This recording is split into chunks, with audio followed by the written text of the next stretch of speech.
Buenos días, doctor Tupayachi. Nosotros somos el primer diplomado internacional de litigación oral y argumentación jurídica.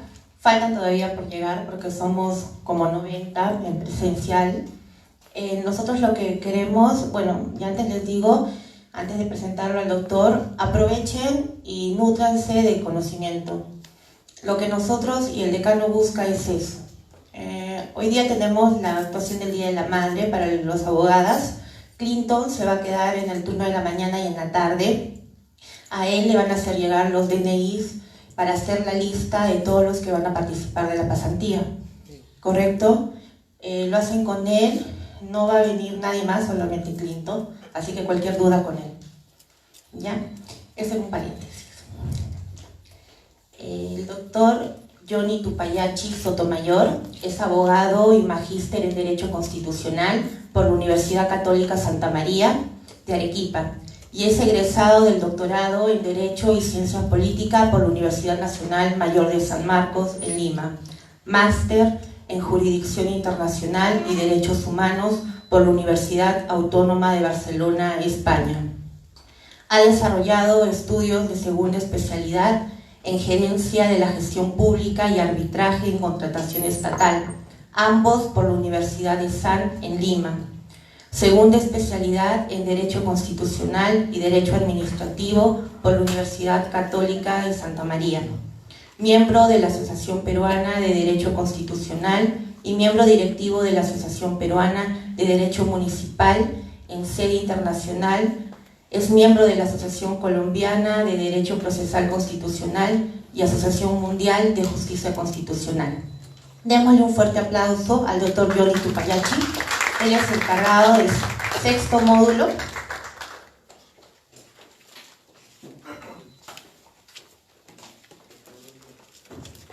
Muy buenas noches, muy buenos días. Agradecer la invitación del Colegio de Abogados. Hoy día me ha tocado compartir con ustedes todo el día y vamos a ver algunos temas que yo confío que les va a ayudar mucho para poder trabajar no solamente la parte argumentativa, sino también la parte de motivación en torno a no solamente a resoluciones judiciales, sino también a lo que es los actuados de defensa, ¿no?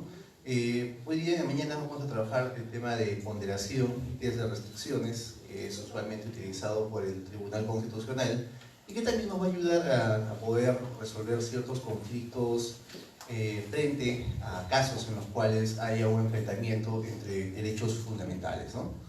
Les voy a pedir un favor, Tito, ¿puedes apagar un poco la luz de las diapositivas para que pueda verse mejor? Bajar un poquito la luz.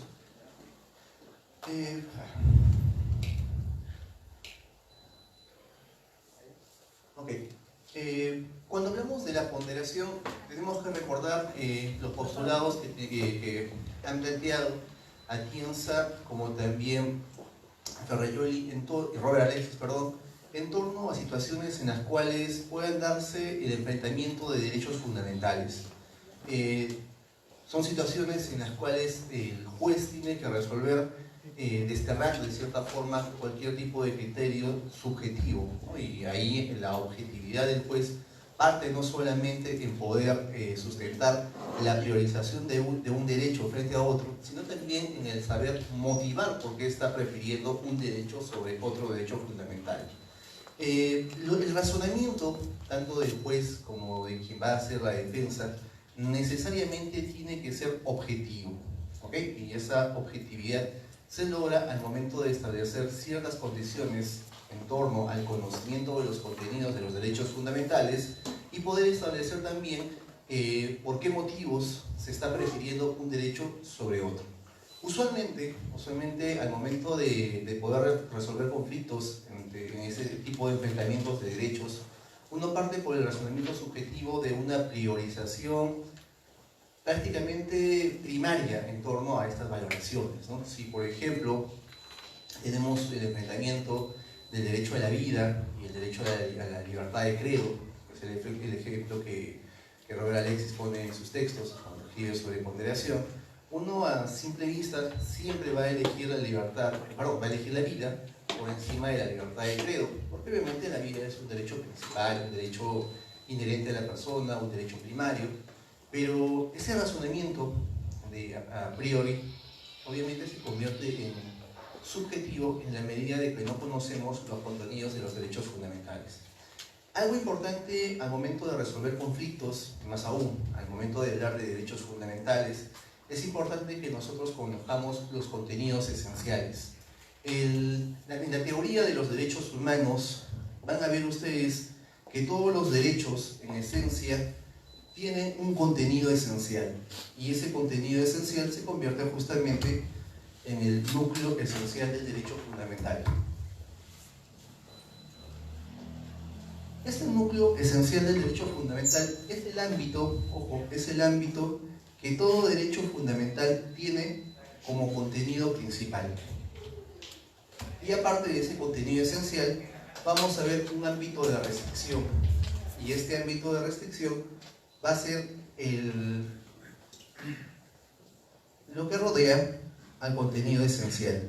Este ámbito de restricción, ojo, conlleva, por ejemplo, a que por mandatos normativos, por mandatos resolutivos, una resolución, pueda restringirse un determinado derecho fundamental. Ejemplo, la propiedad es un derecho obviamente fundamental que alberga la titularidad de un bien de cada persona. Pero si yo tengo un carro, compro un carro, el carro es mío totalmente, formalmente, encuentro una restricción, ojo, una restricción, vale decir, el ámbito que puede ser limitado del derecho fundamental, en el uso de la licencia de conducir. Por ejemplo, yo no puedo utilizar mi carro si es que no tengo licencia para conducir. Me están restringiendo mi derecho de uso de mi vehículo. Pero es una restricción parcial, no es una restricción total. Y es parcial porque obviamente si cumplo con el trámite y logro tramitar mi licencia de conducir, puedo hacer efectivo mi derecho. ¿Ok? Pero una limitación total del derecho vendría a ser, por ejemplo, el mandato que te dice no puedes manejar en estado de ebriedad. ¿Ok? De ninguna forma puedes manejar en estado de ebriedad. Ahí no hay una restricción, es una limitación total del derecho fundamental. Esos ámbitos de restricción y limitación tienen que tener contenidos fundantes o motivación fundante que conlleva que todo tipo de mandato que pueda darse, que restrinja o que limite un derecho fundamental, necesariamente no trastoque el contenido esencial del derecho fundamental. Ahora, cuando hablamos justamente de enfrentamiento entre derechos fundamentales, hay que tomar en cuenta que, si bien es cierto, vamos a utilizar la cooperación como un medio para resolver ese tipo de conflictos, también hay que considerar que hay diferentes valoraciones en torno a cómo se van a resolver estos conflictos, ¿no? Y allí, por ejemplo, utilizamos el test de igualdad. Acuérdense que el test de igualdad no solamente parte por una valoración homogénea o horizontal de los derechos fundamentales, sino que también parte por las propias valoraciones que la sociedad o el derecho le va a dar a la igualdad. No todos los estados o no todos los modelos de administración de justicia van a conllevar a percibir la igualdad o resolver los casos de la misma forma. Puede haber valoraciones distintas a diferentes hechos, a diferentes casos que pudiesen darse y que se conviertan obviamente en materia de derecho, que conllevan a tener un criterio valorativo que pueda ser diferente. En el caso, por ejemplo, europeo, los europeos parten mucho de la proporcionalidad, justamente lo que vamos a trabajar hoy día, ¿no? La valoración en torno a ciertas condiciones, a cierto razonamiento, a motivaciones, a afectación, a salvaguarda de un derecho fundamental. Todas estas consideraciones conllevan que el juez pueda resolver un caso y en base a ciertos criterios pueda llegar a un criterio objetivo, obviamente desterrando la subjetividad. Los americanos, por otra parte, se fundan mayormente en criterios de igualdad o escrutinios de igualdad, ¿no? En los cuales lo que se va a buscar en esencia es determinar si el caso es igual, se resuelve de igual forma. Ahí entra a tallar, por ejemplo, los famosos leading case o los precedentes, ¿no? O sea, acuérdense que los americanos en su administración de justicia recurren siempre a casos pasados o a situaciones pasadas, a la jurisprudencia o los precedentes, para poder justamente establecer el igual razonamiento o los antecedentes resolutivos para poder motivar un fallo en un caso que se esté ventilando. Los americanos no hacen una valoración de diferentes contextos que puedan darse alrededor del caso, sino los americanos recogen lo ya dicho, lo ya hecho o lo ya establecido y sobre ello lo resuelven como un criterio de igualdad frente a un nuevo caso. En el caso nuestro, el caso peruano, nosotros tenemos un juicio de igualdad integrado y a través de este juicio integrado de igualdad lo que se va a buscar es darle al juez libertad para que él pueda tomar a través de su discrecionalidad una valoración objetiva de los casos o pueda también retrotraerse y recoger los precedentes existentes. Nosotros hemos hecho una mezcla entre el sistema americano y el sistema europeo, dándole mayores facultades al juez, pero siempre, obviamente, en esa consideración de que tiene que basarse sobre determinados contenidos. Ahora, cuando hablamos de derechos fundamentales, podemos recoger lo que dice Pérez Luño, que dice que los derechos fundamentales se convierten en un conjunto de facultades e instituciones que en cada momento histórico concretan las exigencias de la dignidad, la libertad y la igualdad humana, ¿no? Las cuales deben ser reconocidas positivamente por los ordenamientos jurídicos a nivel nacional e internacional. Acuérdense que los derechos fundamentales son derechos evolutivos, no son derechos estáticos, y eso conlleva a que la percepción de los derechos en esencia vayan cambiando y también el ámbito de protección de los derechos también tenga que ir cambiando.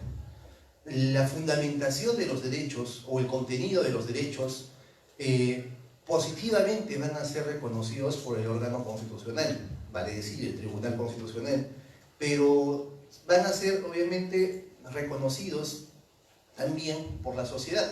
La sociedad va a ser quien le va a dar contenido y va a generar que los derechos vayan alcanzando mayor amplitud dentro de su propio alcance o dentro de su propia valoración. Un ejemplo que siempre doy en clase con los alumnos en la universidad es el siguiente, ¿no? ¿Cómo se veía hace 50 años, por ejemplo, a una madre soltera? ¿Cuál era la percepción social de una madre soltera? ¿De acuerdo? ¿Cuál era? ¿Tenía derechos? No, obviamente que no. Era totalmente marginada y discriminada por su condición de ser madre soltera. ¿O cómo se veía hace 50 años, por ejemplo, a un hijo extramatrimonial? Bastardo, ¿no? Totalmente diferenciado de los demás hijos. Hoy día, obviamente, la figura de la madre soltera se ve en igual condición que la madre que tiene un hijo dentro del matrimonio, y un hijo extramatrimonial de igual forma, ¿verdad? Ya el Tribunal Constitucional ha creado la figura de las familias integradas, acopladas, asociadas, y obviamente ya reconoce todas las diferentes condiciones que puedan generarse de acuerdo a las condiciones humanas o sociales. Pero esta percepción, ojo, este reconocimiento, esta evolución de los derechos, indistintamente que hayan sido reconocidos positivamente por norma escrita, también han sido reconocidos justamente por la propia sociedad que ha ido aceptando determinadas condiciones y les ha dado un contenido de igualdad. Lo mismo pasa, por ejemplo, en muchos países, cuando hablamos, por ejemplo, de los derechos de los homosexuales, que muchos países ya lo han reconocido y han ido, obviamente, estableciendo cierto marco de protección. Nosotros todavía estamos discutiendo este tema, si que tienen o no tienen el mismo derecho. Pero quizás de acá a unos 20 años, nuestros hijos crecerán en una sociedad donde todo va a ser igual y todos tendrán los mismos derechos. Y pensarán, así como nosotros pensamos de la gente de hace 50 años que discriminaba a la mujer, a la madre soltera o al hijo extramatrimonial, de cómo pudieron haber hecho eso, de acá a 20 años nuestros hijos dirán cómo ustedes, padres, pudieron haber pensado eso, ¿no? Entonces, la evolución de los derechos fundamentales parte justamente por los contextos sociales que son evolutivos, ¿no? Y más aún, la importancia también de poder entender los contenidos esenciales. Cuando vamos a plantear un proceso de amparo, es importante que nosotros conozcamos el famoso contenido esencial. Les hago un caso práctico, un ejemplo. Hace mucho tiempo, un amigo notario me llama para hacer una consulta.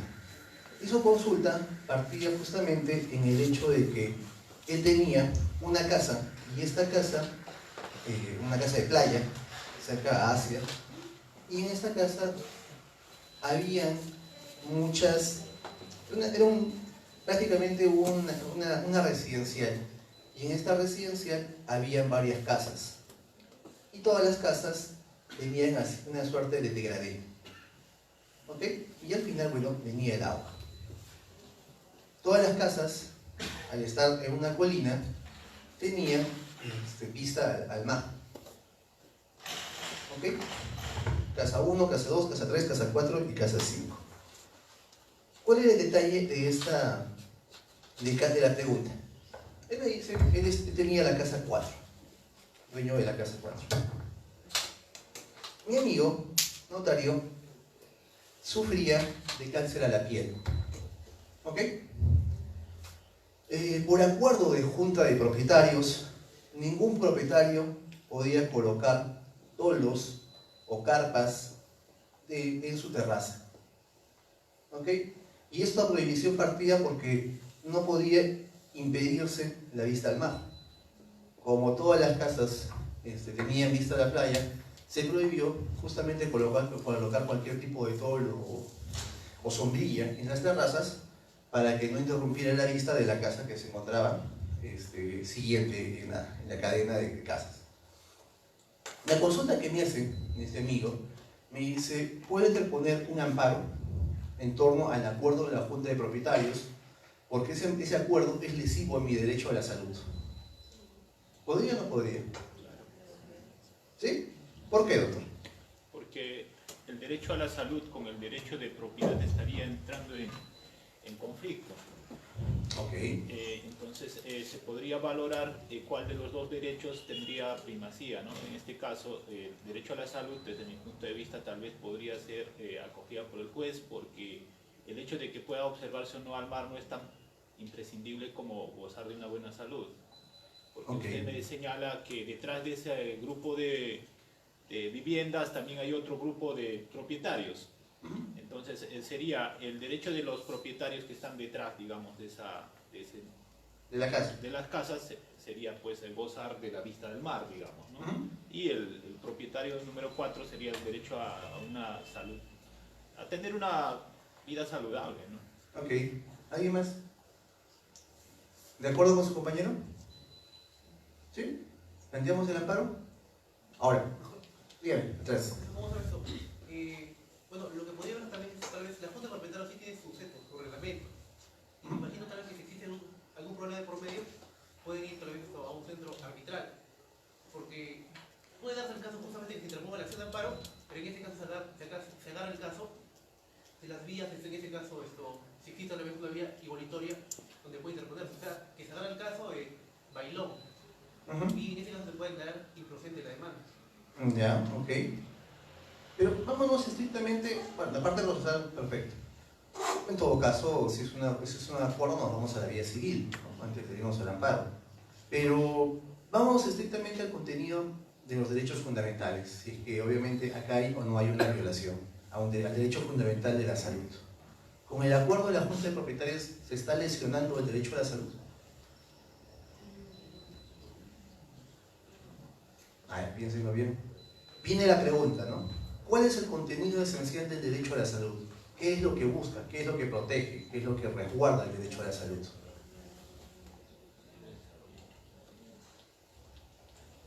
¿El sentirse bien solamente? En la perspectiva que nos ha dado el colega, vamos al tema del sentirme bien, del sentirme sano o tener una suerte de refrendo frente a mi salud, ¿no? Pero, ¿cuál es el contenido esencial del derecho a la salud? La vida, eso es a la vida. Ese es el derecho a la vida, ¿no? Que es otro derecho. ¿Cuál es el contenido? Acuérdense que el contenido esencial del derecho a la salud es el acceso a las prestaciones o condiciones de salud. Y ese acceso, obviamente, tiene que ser de calidad, tiene que ser complementario, tiene que ser efectivo. Entonces, el derecho a la salud, obviamente, conlleva a que uno pueda exigir ese acceso y esas prestaciones de salud dadas en torno a ciertas condiciones por parte del Estado. Ese es el contenido del derecho a la salud, ¿no? Ahora, uno exige a la prestación y el Estado tiene la obligación de cumplir con esa prestación, ¿ok? Pero en este caso, ¿se está lesionando mi derecho a la salud con el acuerdo de la Junta de Propietarios? ¿O se estaría lesionando otro derecho? Otro derecho, no el de la salud, sino el de la propiedad.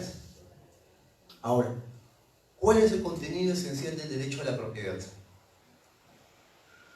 La propiedad tiene tres subprincipios que van a fundamentar este derecho a la propiedad: la libre disposición, el uso y, ¿se acuerdan?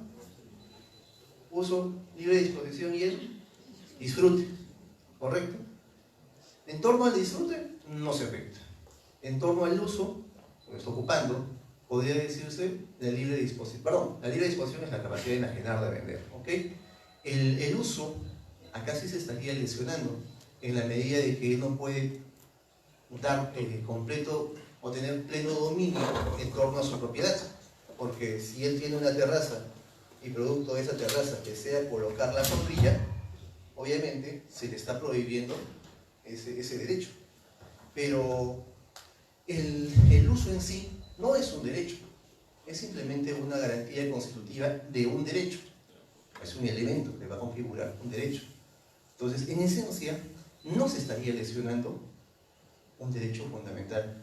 Si los amparos, o en esencia, si el proceso de amparo busca tutelar un derecho fundamental frente a un acto lesivo, hay que entender justamente si es que ese acto lesivo se configura y lesiona el derecho. Acá ni siquiera acá estamos hablando de una restricción, sí, pero esa restricción no lesiona el derecho fundamental.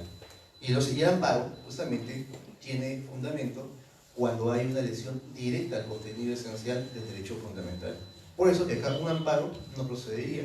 Ahí nos vamos justamente a la vía civil para solicitar quizás el acuerdo de la Junta de Propietarios, por un tema de formalidad, por un tema quizás de ilegalidad, pero en esencia por una violación a un derecho fundamental no entraría por ese lado, ¿no?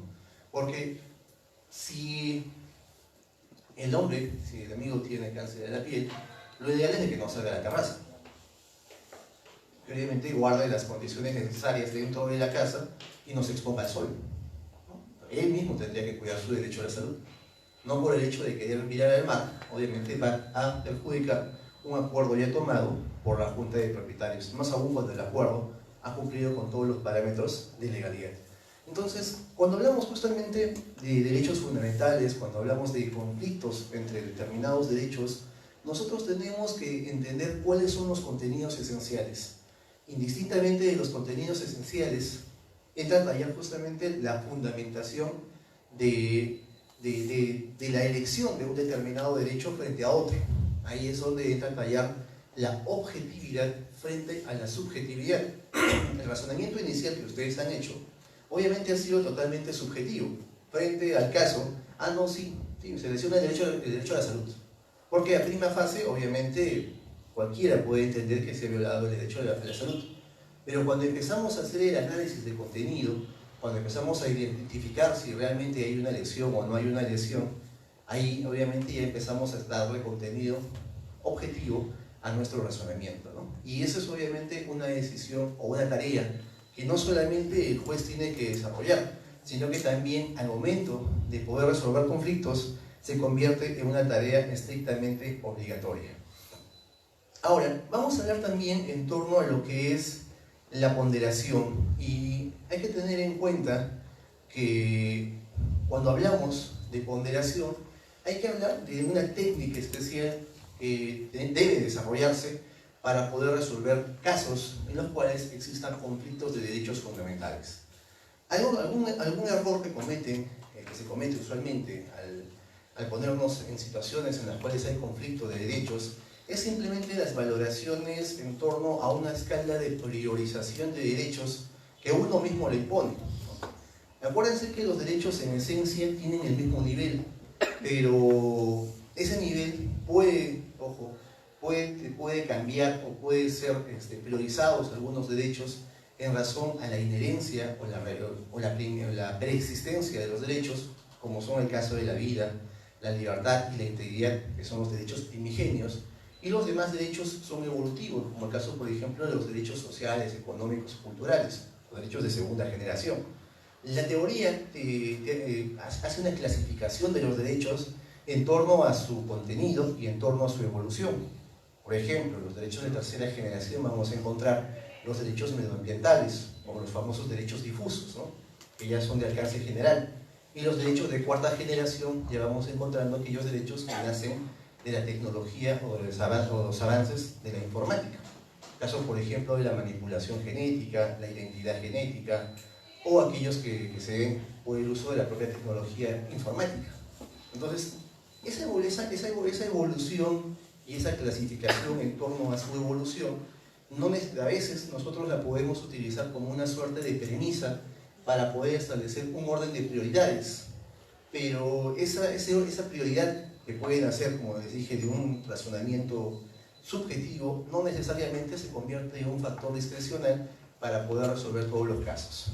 El test de ponderación parte justamente, es un método alemán que nosotros lo hemos recogido, desarrollado por Robert Alexis, ampliado por Manuel Atienza en Italia, parte justamente por aplicar ciertos principios para poder resolver la colisión entre los derechos fundamentales y estableciendo obviamente un conocimiento en torno a los grados de afectación y los grados de satisfacción frente al conflicto de derechos. Y esto lo podemos graficar de la siguiente forma, ¿no? Si nosotros tenemos dos derechos, un derecho A y un derecho B, lo importante es de que frente a la existencia de los derechos vayamos a reconocer qué se logra o qué se consigue con la satisfacción del derecho y también conocer qué se consigue con la no satisfacción del derecho que se va a enfrentar. Y eso es prácticamente el fundamento de la ponderación, el conocimiento de ambos derechos y sobre ello establecer el razonamiento adecuado en base a ese punto de partida. Atienza habla justamente de la fórmula de ponderación o cómo debe estar estructurada la ponderación. Y vamos a ver también allí ciertas condiciones, ¿no?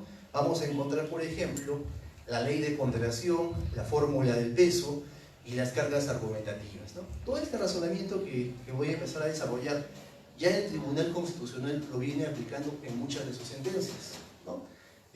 Prácticamente se ha convertido en una práctica común, pero obviamente requiere que nosotros empecemos primero a hacer ese ejercicio valorativo de contenidos esenciales de los derechos fundamentales, identificar adecuadamente el contenido esencial y sobre ello empezar a analizar justamente si se lesiona o no ese contenido esencial. Algo que es muy importante, tanto para el juzgador como para la parte, para el abogado, defensor de cualquiera de las partes, es de que al momento de poder exigir el respeto o poder denunciar la lesión de un derecho fundamental, es que tengamos claramente delimitado esos contenidos esenciales. Vamos empezando a hablar sobre la ley de ponderación. En el caso de la ley de ponderación, se propone que cuanto mayor sea el grado de la no satisfacción o de afectación de uno de los principios, tanto debe ser la importancia de la satisfacción del otro. ¿Qué te dice la ley de ponderación? Tengo dos derechos, el derecho A y el derecho B. La ley de ponderación me obliga a conocer el grado de satisfacción y también me obliga a conocer el grado de afectación de un derecho fundamental. Si yo tengo el derecho a la vida y tengo el derecho a la libertad de credo, por ejemplo, tengo que saber si es que yo voy a priorizar el derecho a la vida, en qué medida la satisfacción del derecho A influye en la afectación del derecho B. ¿Ok? Como también me obliga la ley de ponderación a conocer si es que yo satisfago el derecho A, en qué forma voy a lesionar el derecho B. Este razonamiento es estrictamente inicial, y es inicial en la medida de que si yo no conozco ambas caras de la moneda, yo no voy a poder desarrollar un contenido objetivo en torno a la restricción de un derecho fundamental. ¿Ok? Y esto se hace necesario, ¿por qué? Porque todas las personas que van a exigir el respeto de un derecho tienen un motivo por el cual están solicitando que se les respete un derecho. ¿Ok?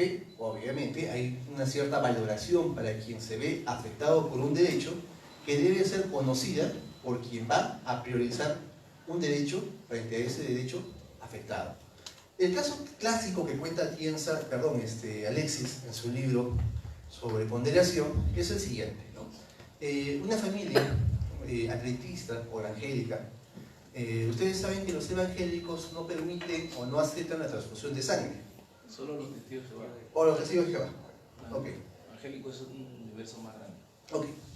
El detalle parte justamente, o el fundamento de esta no aceptación a la transfusión de sangre, es justamente por el resguardo del cuerpo, ¿no? Dentro de la percepción religiosa se entiende que el cuerpo de la persona es un templo, y en ese templo obviamente habita Dios.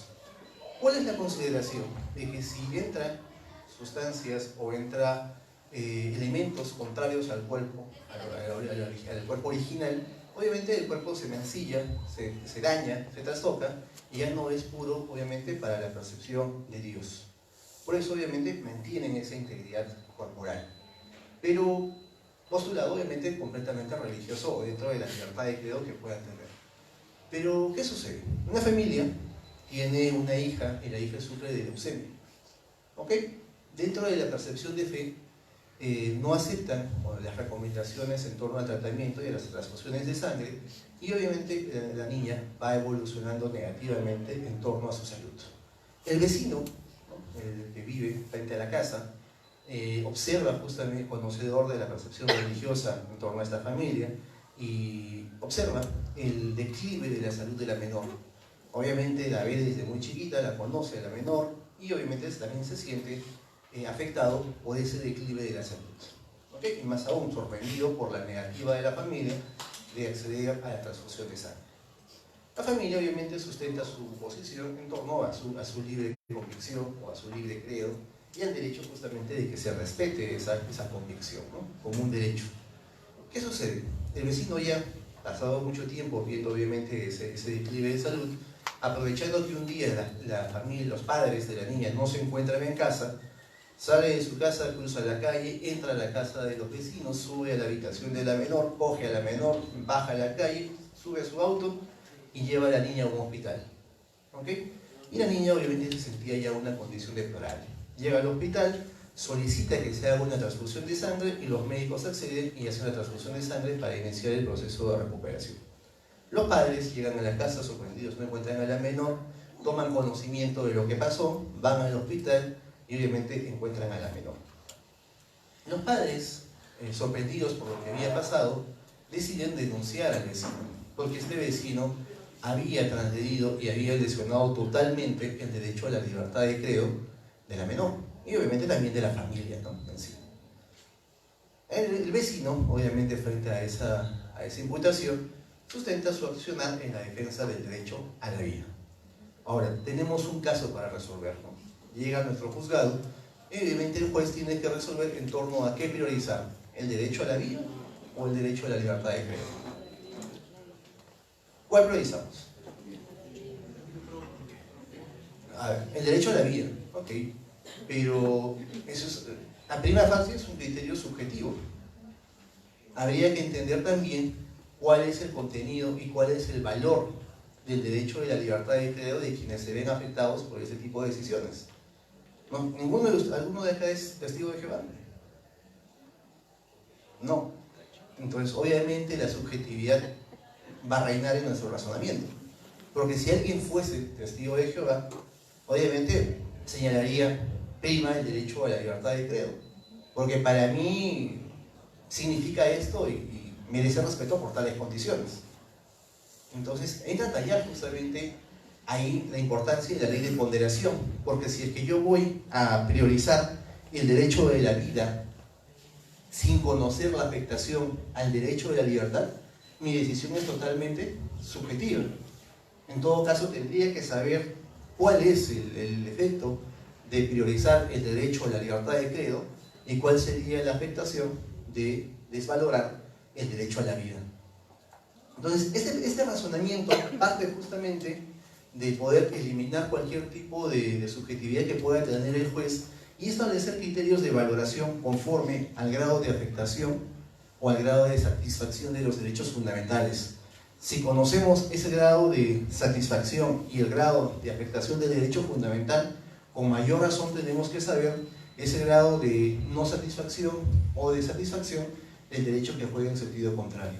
Este razonamiento es el primer paso que exige la ponderación, ¿ok? Y eso es justamente lo que va a conllevar a que el juez pueda tener una decisión mucho más abierta o mucho más de mayor contenido frente a este tipo de situaciones. Un segundo paso de la ponderación es justamente la fórmula del peso, ¿ok?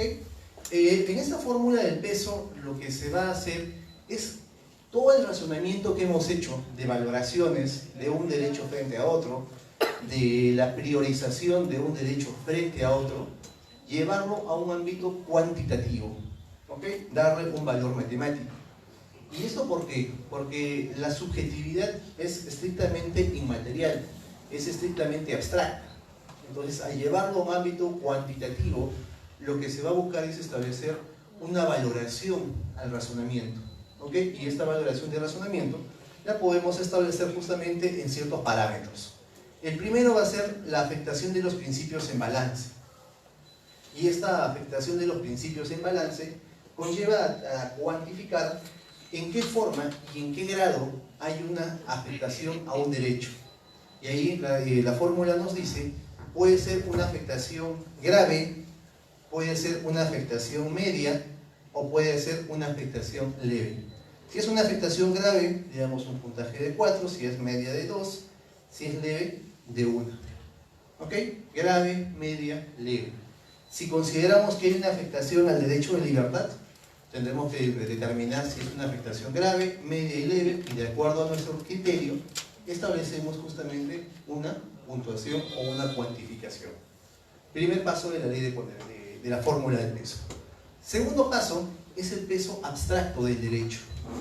Y en esta parte de la fórmula del peso, también parte el hecho de poder determinar una suerte de cuantificación a la relevancia del derecho. Puede ser un derecho importante, puede ser un derecho levemente importante, medianamente importante o levemente importante. Y también podemos darle una cuantificación de 4, de 2 o de 1. ¿Ok? A través de esta cuantificación lo que se va a buscar es darle una valoración de contenido, ¿no? Simplemente nosotros decimos, el derecho a la vida es importante, frente a la libertad. Pero, ¿cómo ese razonamiento lo plasmo en blanco y negro? Doctor, disculpe, por favor, le sugeriría que en el ejemplo que usted ha puesto del caso del evangelista, ahí lo plasmemos esas... Vamos por partes, primero. Claro. Ok, eso ya lo vamos a ver cuando hagamos la fórmula. El razonamiento, como les decía, en torno al peso abstracto, parte de cuantificar los contenidos de los derechos y en qué forma este contenido se convierte en importante, en medianamente importante o en levemente importante. Es una suerte de dar una escala de priorización o de valoración de los derechos fundamentales. Lo que muchos de ustedes han hecho hace un momento en torno a prevalece la vida, ok, pero ¿en qué proporción prevalece la vida frente al derecho a la libertad de credo? En gran, en mediana o en leve proporción. Entonces, ese razonamiento va a plasmarse en una cuantificación. Y un tercer punto, ojo, de la fórmula del peso, es la seguridad de las premisas fácticas. ¿Y qué significa esto de la seguridad de las premisas fácticas, no? El razonamiento o la seguridad que nosotros tenemos de la decisión que vamos a tomar luego de que hemos pasado el primer punto, que es la ley de ponderación. Luego de que yo sé el grado de satisfacción o de afectación del derecho A, también tengo que saber el grado de afectación y de satisfacción del derecho B. Si yo tengo claro ello y tengo un razonamiento ya establecido o tengo una conclusión ya establecida, ¿ok? Tengo que estar seguro, plausiblemente seguro, o evidentemente falso. Mi razonamiento va a ser seguro, plausiblemente seguro, o medianamente seguro, o evidentemente falso, o nada seguro. ¿Ok? Luego de haber determinado las valoraciones de los derechos fundamentales, luego de haber darle un contenido, una valoración cuantitativa a los derechos fundamentales, y frente al caso concreto voy a poder saber si es que el resultado de la valoración que estoy haciendo genera seguridad, una mediana seguridad, o no genera ningún tipo de seguridad en mi razonamiento. Y acá también le damos una ponderación de 1, 1 medio y 1 cuarto. Eso va a conllevar a que al final tengamos justamente una fórmula. La afectación de los principios en balance por el peso abstracto del derecho por la seguridad de las premisas fácticas del derecho 1 que estamos priorizando frente al derecho 2. En el caso del derecho 2 vamos igual a darle una valoración a la afectación de los principios en balance, el peso abstracto y la seguridad de las premisas fácticas. Vamos a lo que dice su compañera. Vamos a ver, lo vamos a llevar a nuestro caso concreto. Nosotros tenemos acá la primera ponderación, que es la priorización del derecho a la vida frente a la libertad de credo. ¿Ok? Tenemos nuestra fórmula en la cual tenemos que desarrollar y darle una valoración del derecho de la vida en torno a la afectación del principio en balance, al peso abstracto que le vamos a dar al derecho a la vida y la seguridad de la premisa fáctica en torno a si estoy seguro que debe prevalecer el derecho a la vida frente al derecho de la libertad de credo. ¿Ok? Entonces vamos a ver nuestras valoraciones. Tenemos el derecho a la vida y frente al derecho de la vida tenemos que determinar el primer punto de la ley de ponderación, la afectación del principio en balance. Hemos dicho que la afectación del principio en balance puede ser grave, puede ser mediana o puede ser leve. ¿Ok? Entonces, si estamos priorizando primero el derecho a la vida, la afectación al principio en balance, en el caso del derecho a la vida, ¿es grave, es media o es leve? ¿Grave? La afectación al principio en balance, ¿es grave, es media o es leve? Grave. ¿Ok? Veamos 4. El segundo paso es el peso abstracto del derecho. El peso abstracto, el derecho a la vida, es un derecho importante, medianamente importante o levemente importante. ¿Importante, medianamente o levemente importante? Importante. Tenemos 4, 2, 1, ¿no? Entonces veamos 4. Correcto. Y en torno a la seguridad de la premisa fáctica, ¿estamos seguros que debe priorizarse el derecho a la vida por encima del derecho a la libertad? ¿Estamos seguros, medianamente seguros o nada seguros? Para mí también sería un 4 porque también son derechos de primera generación y está en el mismo peso. Ahí que el viene derecho la valoración. La valoración es 1, medio o un cuarto. Le damos una valoración de 1. Ok, segunda tabla. Ok. Ahora, viene la segunda parte. Darle, obviamente, el valor cuantitativo al segundo derecho en conflicto, que es la libertad de credo. La afectación al principio de la libertad de credo es una afectación grave, media o leve. Se está afectando gravemente, medianamente o levemente la libertad de credo. ¿Qué dice? ¿Grave o leve? ¿Por qué grave? Porque la familia es la que tiene este concepto alto de pertenecer a esta secta de los testigos de Jehová. Para ellos es grave la afectación que le hacen a su... Para ellos, para la familia. Claro, pero se está hablando de la familia, no se está hablando del colectivo. Correcto. Entonces para ellos es grave. Ok. ¿Alguien más? ¿Doctor? ¿Qué dice? Vamos a invitar para ellos, para la familia, sus creencias, es grave para la sociedad. Pero la que está en conflicto no es la sociedad, es la familia. Es un derecho individual. Ok. Ok. Es un derecho ¿Cuál individual, no debe es ser el derecho razonamiento colectivo. que tenga el juez? ¿En base a la colectividad o a la parte? No, a la Es un derecho colectividad. individual, pues. ¿Por qué? Está No, en hablando, base a la parte. Claro, individual. pero ahí está priorizando el derecho a la vida de una persona frente al derecho de creo de otra persona. No estamos Pero si el la juez libertad humana. resolviera solamente en base a que el derecho de la vida de una persona es distinta a la colectividad, creo que no entiende ese razonamiento. Pero ahí entra a Bueno, fallar esas mucho posteriores, el pero- caso concreto, ¿no? O sea, el juez tiene que resolver frente al caso concreto. Claro. Porque obviamente la valoración que tiene esta familia por su credo va a ser totalmente distinta a otras familias que de repente por un tema de insanidad o de poca sensibilidad del padre no la lleva a su hija a un tratamiento. Pero no necesariamente justificable por un tema de credo, sino simplemente por falta de sensibilidad. No le importa la hija y no la lleva a atender. No hay justificación. Ahí ya el razonamiento es distinto del juez. Mientras que uno se sustenta en una libertad de credo, en una convicción religiosa, el otro simplemente es por una mala percepción del derecho o una insensibilidad frente al derecho, ¿no? Entonces el juez resuelve en base al caso concreto, ¿no? Entonces vamos regresando al caso. Esa afectación al principio es una afectación leve, grave, media. Grave sería. ¿Grave? Media. ¿Por qué? Nos retrotraemos a lo que hemos conversado casi al inicio. ¿Se acuerdan? Derecho. ¿Cuál es el contenido esencial del derecho a la libertad de credo? ¿Cuál puede ser el contenido esencial?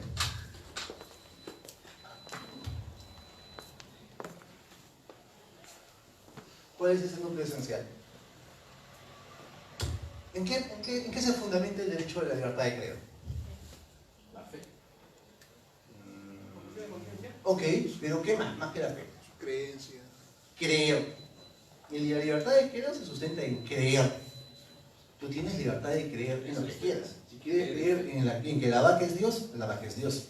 Si quieres creer que el Apu es Dios, el Cerro Baúl es Dios, ok, cree que el Apu es Dios. La libertad de credo parte en esto, en la libertad de que tú puedas creer lo que tú quieras. Ahora, viene el razonamiento. Con esta medida, con la decisión que ha tomado el vecino de llevar a la niña al hospital para transfusión, ¿se afecta el derecho de la libertad de credo? Se afecta en menor grado. Ok, pero no se afecta en el contenido esencial del derecho fundamental. No es una afectación grave. Tampoco debería ser una afectación leve, porque obviamente si ha habido un trastocamiento del derecho, encuadraría en una afectación media. ¿Por qué no es grave? Porque acá no se le está diciendo a la familia conviértanse en católicos, o dejen de ser evangélicos o testigos de Jehová, y cámbiense de religión porque esa religión no es sana o no es buena para la vida de la menor. No se está haciendo eso, sino lo que se está haciendo obviamente dentro de la valoración que puede darse en este ejercicio es obviamente determinar si es que se está atacando el núcleo esencial del derecho fundamental. Y acá no hay una afectación directa al contenido esencial. ¿Ok? Vamos a la segunda parte que te dice el peso abstracto. ¿Cuál es el peso abstracto del derecho a la libertad de credo? ¿Es un derecho importante, medianamente importante o levemente importante? ¿Qué dicen? ¿Es un derecho importante, medianamente importante o levemente importante? Para el caso concreto parece que es importante para los padres.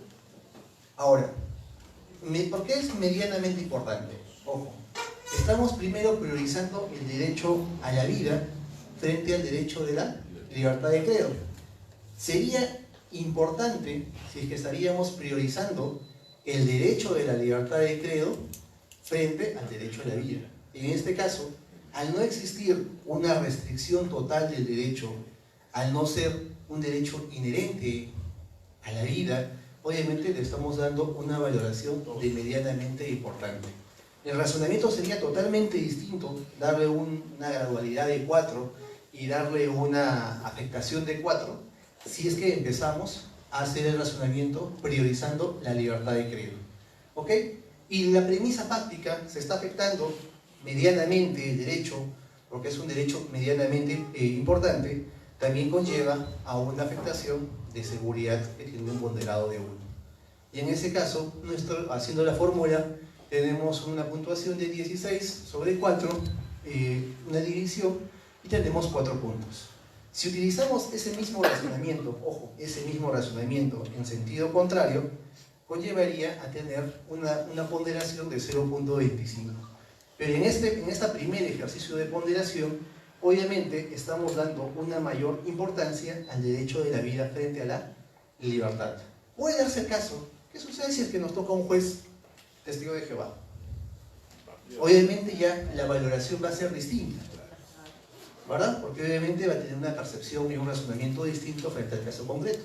Y obviamente las valoraciones, las puntuaciones van a ser diferentes.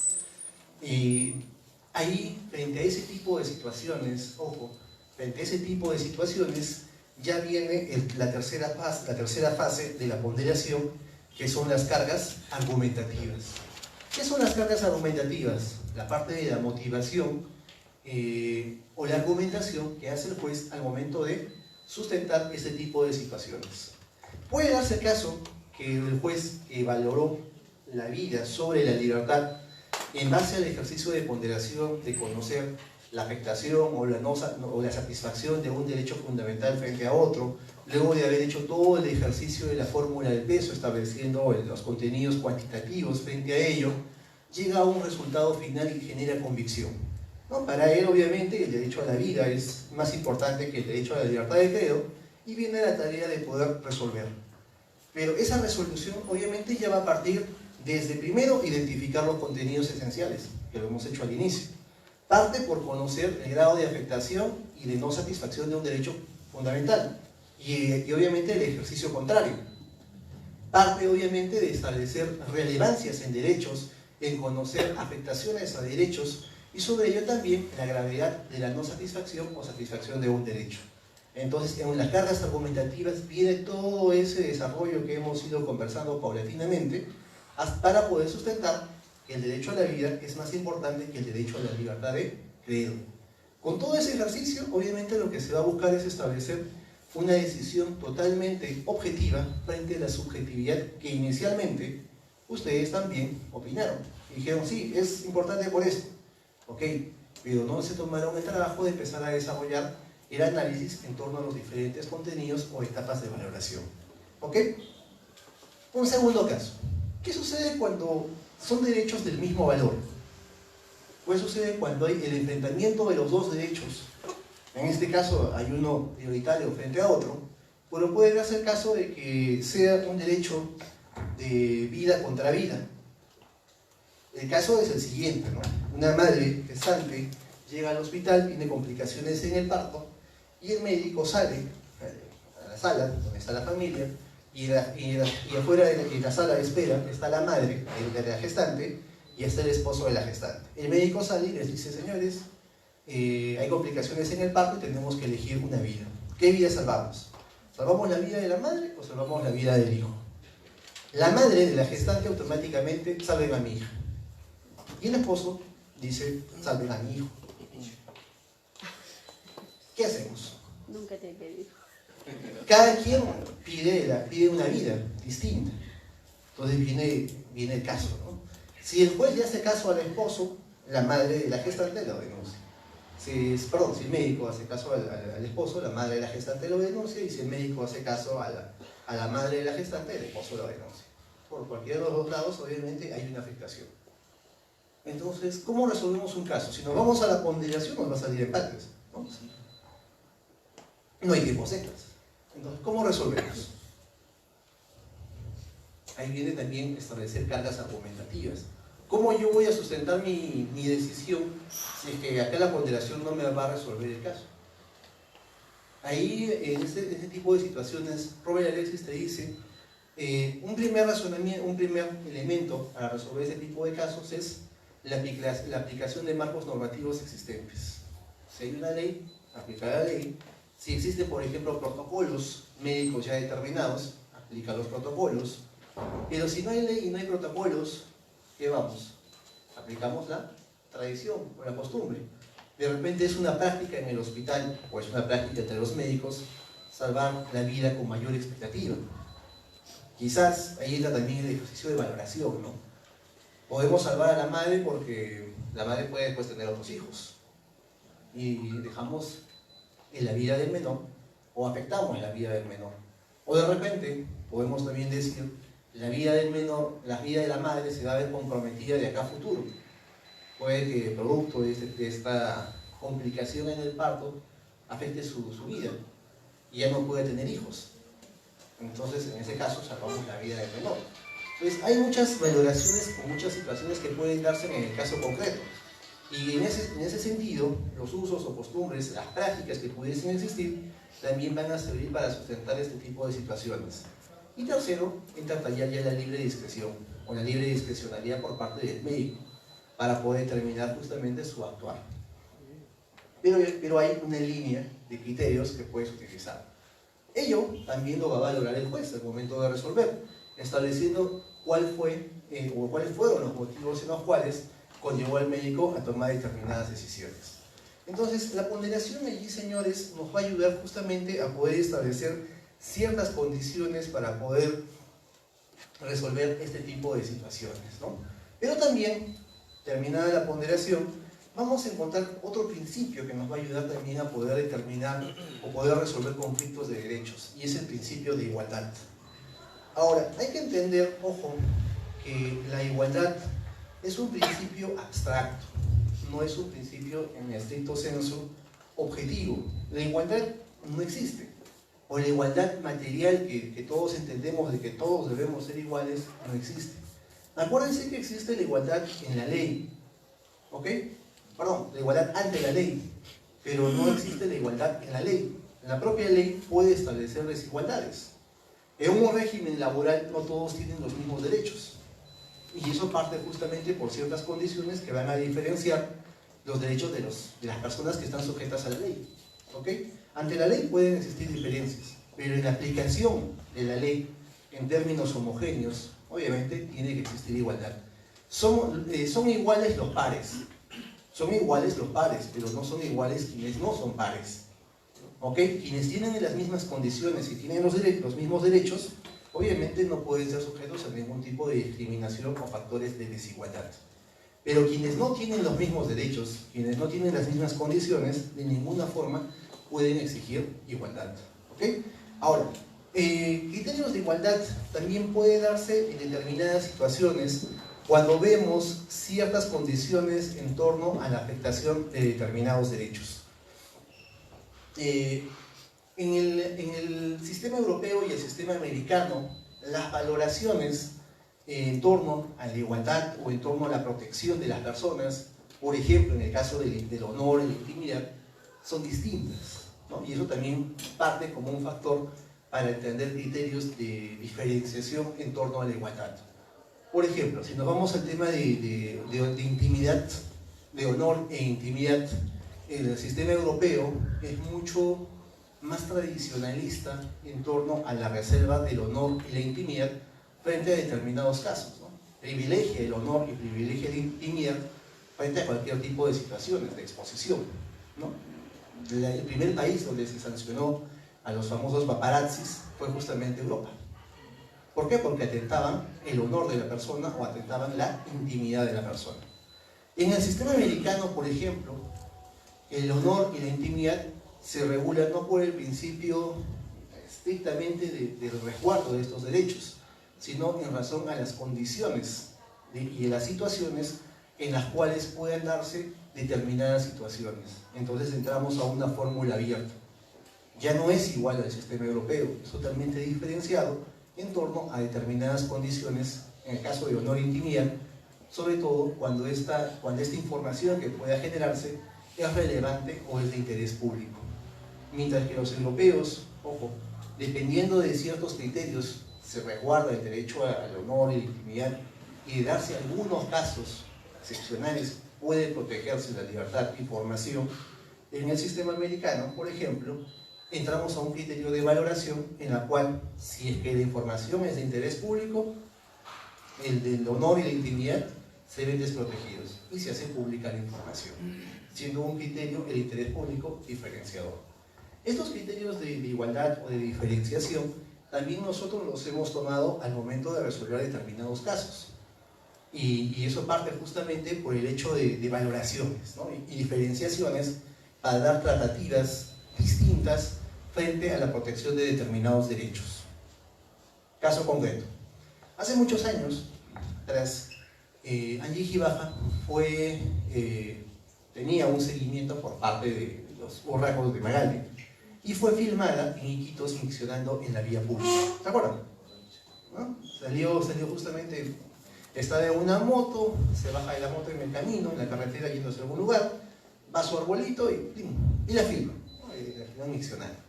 Y luego, en el canal, en el programa de Magali, salen las imágenes, ¿no? Obviamente con el mosaico, pero se ve pues a ella miccionando en el árbol, ¿no? Y Angie Gibaja salió a denunciar a Magali que obviamente se estaba atentando contra su intimidad. Más aún, ¿no? Su honor estaba viendo mellado y su intimidad se estaba viendo descubierta con la propagación de las imágenes, ¿no? Pero viene el tema de valoración, ¿no? ¿Se está afectando o no se está afectando ese honor y esa intimidad? ¿Se afecta o no se afecta? El detalle es de que está en vía pública. Entonces, como está en vía pública, ya no hay honor, ya no hay intimidad. Entonces, ahí obviamente la liberalidad que tiene el derecho nuestro es merituar ese tipo de situaciones, ¿no? Caso contrario, por ejemplo, fue el hecho por el cual sentenciaron a Magali al pago de una reparación en el caso de Mónica Daro y Isabel. ¿Se acuerdan? Cuando puso las cámaras en el hotel y hizo el reportaje de las prostitutas. No, ahí obviamente había la comisión de un delito, ¿ok? Y había una transacción comercial en razón a un tema de relaciones sexuales. Pero el detalle fue que las cámaras estaban dentro de una habitación, ¿verdad? Entonces ahí obviamente se estaba buscando o se estaba lesionando la intimidad de la persona. Pero el juez al momento de valorar señaló pues que no era un ambiente cerrado, era un ambiente privado. Y al ser un ambiente privado no era público.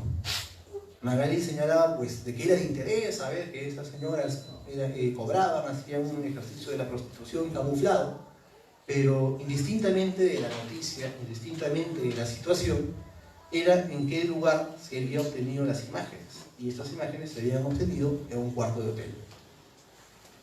Caso contrario y totalmente distinto fue el tema, por ejemplo, de Luca, que fue sorprendido en un ascensor en el Hotel Los Delfines, en abrazos y besos con la dueña, con la esposa del dueño del hotel, de los Delfines. Y en esa época Luca estaba casado, bueno, creo que sigue casado aún creo, con la esposa del dueño de América Televisión. Entonces obviamente era un acto de infidelidad a mucha, públicamente, ¿no? El dueño del hotel se da cuenta en las imágenes que tenía en el ascensor, descubre la infidelidad de la esposa con Luca. Y el video lo entrega a la prensa. ¿Ok? Entonces Luca señaló porque se estaba violando su intimidad. Y no se violaba su intimidad porque el ascensor también es un ámbito público.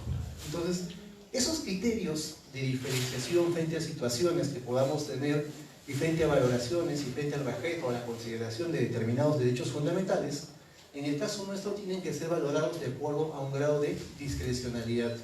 Y en el caso de igualdad, en este caso, estamos viendo, parte justamente en torno a lo público y a lo privado, al carácter de interés general y a lo íntimo que puede tener la información, que obviamente va a ser un elemento importante para poder para poder establecer el razonamiento frente al ejercicio del principio a la igualdad. Otro test, un tercer mecanismo, es el test de restricciones de los derechos fundamentales. Yo les había comentado al inicio que todos los derechos fundamentales no son absolutos, ¿correcto? Y al no ser absolutos, los derechos pueden ser restringidos, pero esta restricción del derecho fundamental no puede lesionar el contenido esencial del derecho fundamental, ¿ok? Acuérdense que el contenido esencial del derecho fundamental parte justamente por identificar la naturaleza o la razón del ser del derecho fundamental. Y también otro elemento que es parte del contenido esencial del derecho fundamental es la dignidad. Todos los derechos reposan en la dignidad. Y la dignidad es un derecho transversal en el contenido esencial de todos los derechos fundamentales. El ámbito de restricción de los derechos conlleva justamente a que el derecho pueda ser restringido en el ejercicio de su contenido, pero esta restricción no puede lesionar el contenido esencial. ¿Ok? Ese es el límite al ámbito de restricción. Toda normatividad, ya sea una resolución judicial, ya sea una norma administrativa, ya sea una norma con rango de ley, tiene que tener como límite frente a la restricción de un derecho fundamental no convertirse en una limitación total del derecho. Y si es que es una limitación total, tiene que tener un ámbito de justificación o tiene que tener una debida motivación. Y si es también una restricción del derecho fundamental, de igual forma también tiene que existir una determinada restricción. Ahora, la pregunta es, ¿cómo yo sé o cómo puedo saber si es que hay restricciones totales, si es que hay restricciones parciales o más aún? ¿Cómo puedo saber si es que esa restricción o esa limitación es legal o no es legal? Si es que es fundada o no es fundada. Ahí entra a tallar justamente este test de restricciones de derechos fundamentales. Cuando hablamos de restricciones hay que tomar en cuenta que las restricciones, ojo, siempre deben tener un objeto legítimo. Las restricciones siempre deben tener un objeto legítimo. Este objeto legítimo, ¿ok?, es el contenido esencial del derecho fundamental. Perdón, es el contenido esencial de la restricción o del mandato restrictivo que va a existir. Por ejemplo, yo les dije, hay una norma que establece de que no puedo conducir si es que no tengo licencia de conducir. ¿Cuál sería el objeto legítimo de este mandato?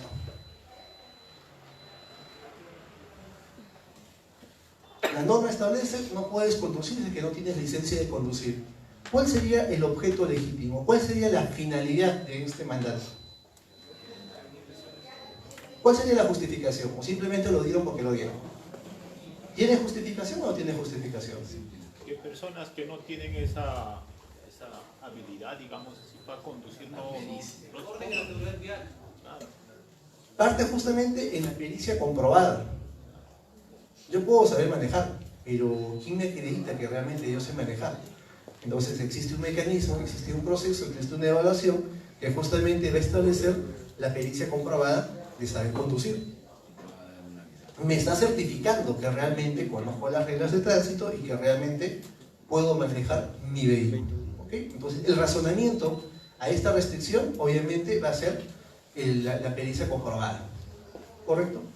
Entonces todas las normas restrictivas en general, que vengan de normas administrativas, que vengan de resoluciones judiciales o que vengan de marcos normativos, siempre tienen que tener un objeto legítimo.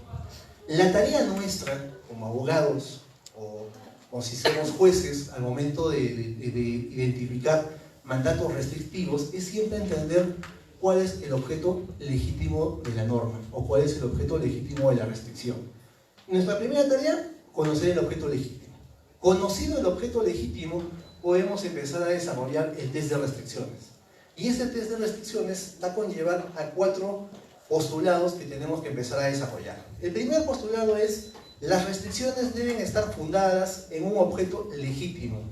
Las restricciones deben estar fundadas en un objeto legítimo, el cual es la razonabilidad de la restricción.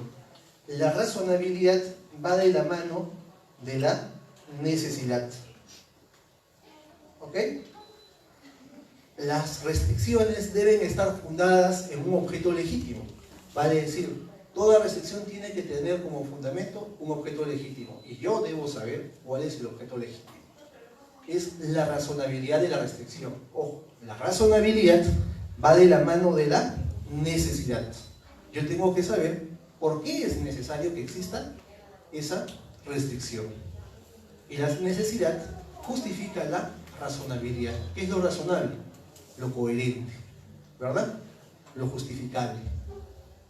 Primer ejercicio, identificar la razonabilidad, que en esencia es la necesidad. Segundo paso, Las restricciones deben tener una relación directa con el objeto legítimo que se desea proteger, ¿no? O alcanzar. Las restricciones deben tener una relación directa, guardar relación entre la restricción y el objeto legítimo. Ello es la racionalidad. La racionalidad va de la mano de la idoneidad. ¿Qué es lo idóneo? ¿Qué es lo idóneo? Lo único. ¿Perdón? Lo único. ¿Lo único? No. ¿Qué es lo idóneo? Lo pertinente. Lo completo. Lo pertinente. ¿Algo mejor? Completo. Lo más adecuado. Lo idóneo es lo más adecuado. Lo idóneo es lo más adecuado frente a la pluralidad de propuestas o de alternativas que pudiese existir frente a un determinado caso. Pueden existir muchas soluciones. Ok, perfecto. La más idónea es la mejor, la más adecuada, la que más calza. ¿Ok?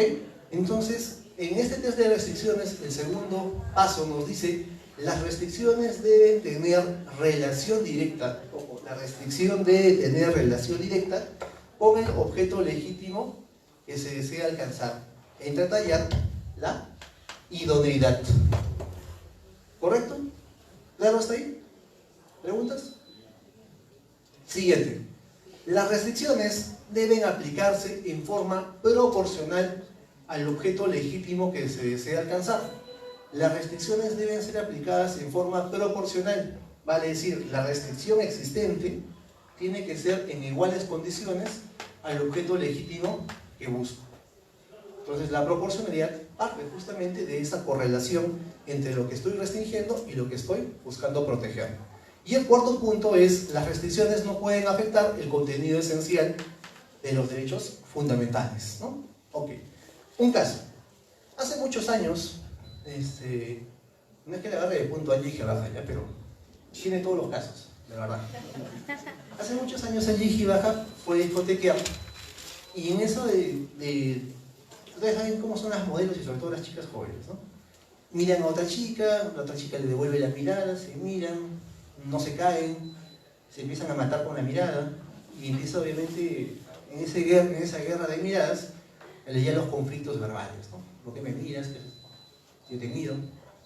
Y al final, producto de toda esa noche de miradas y de desprecios entre miradas, se da el conflicto verbal, y en una de esas, allí agarra un vaso y le tira en el rostro de la otra chica, que también era modelo. En eso que le tira el vaso, revienta en la pared, y una parte del vaso le corta la cara a la modelo y le hace un corte cerca de la mejilla. Obviamente, después de ellos, la llama a la policía, hace su denuncia correspondiente y se inicia el proceso penal. ¿Ok? Ali Gibaja solo fue a dar calidades, ¿no? Simplemente sus generales de ley, como se dice, ¿no? Y de ahí no se apareció en el proceso. Pasó un tiempo y el juez, la modelo sigue con el proceso, la agraviada, y al final el juez resuelve y la sentencia establece una pena de 4 años, 8 meses de pena efectiva. Y obviamente ordena que Ali Gibaja se vaya a Santa Mónica. Y Ali Gibaja se va a Santa Mónica. ¿Se acuerdan que estuvo presa? Justamente devino de esta situación que les cuento. Ahora, frente a ese mandato normativo que establece una limitación a un derecho fundamental, porque no es restricción, sino es limitación total, está perdiendo su derecho a la libertad, viene a tallar el hecho de hacer un análisis en torno al test de restricciones. Hay que determinar si es que esta restricción es racional, es razonable, es racional, es proporcional, y si afecta el contenido esencial del derecho fundamental. ¿Y por qué es importante? Porque justamente en un mandato de apelación, en un recurso de apelación, nosotros tenemos que hacerle ver al juez que la medida que está tomando es totalmente desproporcionada a la situación que se está generando, o que por lo menos, si es que mereciera la pena, habría que determinar la cadena lógica, la motivación, la argumentación que tomo, que conlleve justamente a que su valoración responda y justifique la limitación de un derecho fundamental. Entonces, si nos vamos al test de restricciones, vamos al primer punto, ¿no? La restricción debe estar fundamentada en un objeto legítimo, ¿no? Dijimos que la razonabilidad va de la mano de la necesidad. Pregunta, antes de empezar con nuestro test, ¿cuál es el objeto legítimo de este caso? ¿Qué es lo que buscaba el juez o qué es lo que buscaba la agraviada? El juez protegía a la agraviada, pero ¿qué buscaba la agraviada? ¿Qué buscaba? Justicia, ¿qué más? ¿Cuál? Sanción. No buscaba de repente recuperarse físicamente, si tuvo el corte, que se diera las medidas necesarias para poder remediar esa situación. En esencia buscaba una indemnización y justicia, como ustedes han dicho, ¿no? Podemos ir a la indemnización y a la justicia. Indemnización porque gastó en el corte, quizás dejó de trabajar algunos días, quizás también no se siente segura frente al agravio de Angie Gibaja, de repente tiene temor, busca seguridad. Y por otra parte también se busca justicia, ¿no? Okay. Entonces, nuestro objeto legítimo parte justamente en darle las condiciones necesarias a la agraviada para buscar una satisfacción personal, ¿okay? En todo ese contexto que hemos delimitado. Pero viene justamente nuestro test de restricciones. El enviarlas 4 meses, 4 años, 8 meses, una pena efectiva, ¿no? A Angie Gibaja a la prisión, ¿era necesario frente al objeto legítimo que estábamos buscando? ¿Era necesario o no era necesario? No era necesario. No era proporcional. Que lo que buscaba era una indemnización y más no la pena. ¿Perdón? Lo que buscaba la agraviada era una indemnización. Ok. Ok, perfecto. Eso sería viendo desde el ámbito civil, pero desde el ámbito penal obviamente que va a querer que cumpla también su pena. Ok, perfecto. La indemnización y la responsabilidad penal. Entonces, si vamos a un ejercicio de necesidad, para el tema estrictamente civil, indemnizatorio, de resarcimiento en torno a los daños sufridos por parte de la agraviada, mandarla presa no me solucionaba nada, ¿no? Si dejé de repente si me hizo un corte y necesito curación, mandando de la presa no me soluciona el corte, ¿no? Si perdí plata porque no trabajé o porque me traumé, estuve en shock un par de días y todo lo demás, tampoco nos va a solucionar que la mandé presa 4 años o 5 años, no ayuda, ¿no? Vamos al segundo punto.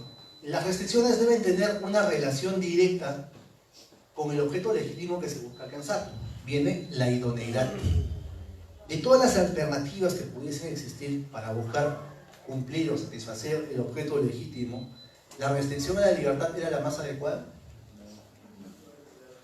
No, ¿verdad? Porque obviamente si la señorita necesitaba de repente jurarse el corte, o si le quedó huellita, borrar la huella, obviamente un tema indemnizatorio económico podía solucionar ello. Si dejó de trabajar porque obviamente es modelo y con el corte en la cara no puede trabajar, obviamente hay un lucro cesante y un daño emergente. Obviamente económicamente se puede resarcir. Si es que la señorita tenía miedo de que le vuelvan a golpear, o luego vengan y Gibaja y nuevamente la agreda, un mandato de restricción en torno a la cercanía podía también solucionar el problema, ¿correcto? Pero la medida más idónea no era internar. Había un montón de otras medidas que pudiesen haber sido tomadas y pudiesen haber sido mucho más efectivas frente al caso concreto. Y viene el tercer punto, ¿no? Las restricciones deben aplicarse en forma proporcional al objeto legítimo que se desea alcanzar. La pérdida de la libertad, ojo, la pérdida, ahí viene el tema ya, justo que decía su compañero, el tema penal. La pérdida de la libertad es proporcional frente al objeto que se busca. ¿O pudo haber otras medidas? ¿No era necesario mandarla presa? ¿O pudo haber sido de repente una prisión suspendida? Con reglas de conducta, con ciertas condiciones necesarias. Entonces ahí había que entender justamente que la medida o la sanción era totalmente desproporcionada. No era proporcional al hecho que se busca, ¿no? Y por otra parte, que el cuarto punto es que las restricciones no pueden afectar el contenido esencial del derecho fundamental. Indistintamente de la vida ordenada o desordenada que pudiese tener Angie Gibaja, si vamos a ver, se le está lesionando su dignidad. O sea, de la noche a la mañana, por un hecho X, que manden a un penal con reos primarios, de un contexto totalmente distinto, obviamente que también lesiona tu ámbito normal de desarrollo, tu día a día, ¿no? No necesariamente hay una lesión totalmente a la dignidad, pero sí hay una afectación psicológica o hay una afectación interna a cada persona, ¿no? Más aún cuando no estás acostumbrado a ese ámbito, ¿no? Entonces, ahí podemos, en este caso, por ejemplo, podemos ver la simple aplicación taxativa, a rajatabla o exegética de la norma que la va a hacer el juez, ¿no? Sin ningún tipo de discrecionalidad, sin ningún tipo de razonamiento al momento de aplicar restricciones o limitaciones, obviamente es muy sencillo de ser deducibles, de que se convierten en totalmente desproporcionadas y nada motivadas si es que aplicamos un test de restricciones. Igual pasó, por ejemplo, con el caso de la señora Buscaglia. ¿Se acuerdan? Hace 2 o 3 años atrás, una señora en el aeropuerto de Lima se enfrentó con un policía y lo golpeó, bueno, le tiró un cachetadón al policía y en ese empujó le botó el casco, indistintamente de todos los improperios que le dijo, ¿no? Al final, como era un delito flagrante, la llevaron a la comisaría y le aplicaron el proceso inmediato y le dieron 8 años y 7 meses de prisión efectiva. Proceso inmediato, así que toque no, espérese a la señora. Ahora, en Catayama, en ley de restricciones, ¿cuál es el objeto legítimo? El respeto a la autoridad. O sea, el delito era, obviamente, falta contra la autoridad, ¿no? El objeto legítimo era el respeto al policía, el respeto a la autoridad que emana el policía y todas esas condiciones que puedan generarse. La medida de internarla era necesaria, era idónea, era proporcional, se afectaba un contenido esencial. Entonces, ahí el juez, obviamente, ¿qué hizo? Aplicó el Código Penal, encontró el proceso inmediato, se prestaba la situación se prestaba para ello, y con ello, más una mala defensa que tuvo la señora, de frente a Santa Mónica, ¿no? Creo que estuvo presa 2 años y medio y PPK al final la indultó, ¿no? En su último día de gobierno de PPK le dio el indulto, ¿no? Pero es el caso concreto, este es el caso concreto en torno justamente a una desproporción o a una limitación total de derechos, ¿no? Y allí es donde justamente vemos que los operadores de derecho, sobre todo los jueces, no tienen esa adecuada formación o valoración al momento de hacer restricciones y limitaciones. Ojo, si nosotros como abogados vemos un mandato normativo en cualquiera de sus presentaciones normativas, como les dije, tanto en ámbitos infralegales, administrativos, o en ámbitos legales o judiciales, es importante que apliquemos los test de restricciones, porque eso, uno, no solamente va a generar una mejor defensión por parte nuestra, sino que también va a salir a reducir la falta de motivación del juez, porque si el juez simplemente cumple la norma, pero no motiva el cumplimiento de las penas máximas o de las restricciones que puedan generarse, obviamente cae esa resolución, cae en ser inmotivada o cae una motivación aparente. Y eso no es el fin de la administración de la justicia, ¿no?